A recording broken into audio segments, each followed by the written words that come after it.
दाल दिल काली कोलूं मुँह काला चंगा, जे कोई उसनूं जाने हू मुँह काला दिल अच्छा होवे तां दिल यार पिछाणे हू।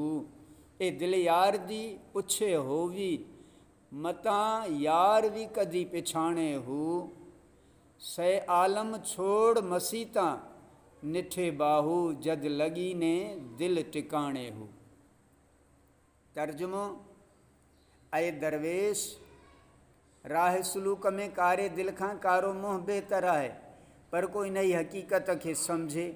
राह इश्क में माण्हुनि जे अॻियां स्याह चहिरो हुअणु याने मलामत हेठि अचणु चङो आहे, पर महबूब हक़ीक़ी वटि दिलि पाक व साफ़ हुअणु घुरिजे, तॾहिं दिलि खे महबूब हक़ीक़ी जो विसाल हासिलु थींदो। ऐं तालिब, अहिड़ी पाक दिलि हमेशह महबूब हक़ीक़ी जे तलब में रहणु घुरिजे, शायदि कॾहिं उहो महबूब रहमत जी नज़र खणी सुञाणे। ऐं बाहू सवें आलिम मस्जिदूं छॾे अची राह मार्फत में दाख़िल थिया।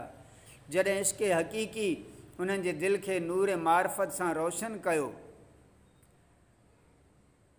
हज़रत सुल्तान बहू रहमतुल्लाह अलैह फरमाए थो, रवी स्याह बेबूद अज़ दिल स्याह, दिल स्याह शुद्ज़ दुनिया अज़ वजा। स्याह दिल खां चहिरे जी काराण बहितर आहे। दुनियावी इज़त जाह जलाल जे आलाइश जे करे दिलि घणो करे कारो थियो वञे। हदीस कुदसी में अचे थो, इन अल्लाह ला यंज़ुर इला सोरकुम वला यंज़ुर इला अमालिकुम वलाकिन यंज़ुर फी कुलूबिकुम व नियातिकुम। बेशक ख़ुदा ताला अव्हां जे सूरतनि ऐं अमलनि खे नथो ॾिसे, बल्कि हू अव्हां जे दिलनि खे ॾिसे थो। दिल काबा आज़म अस्त बेकन ख़ाली अज़ बुतान, बैतुल मुक़द्दस अस्त मकन जाए बुत गिरान।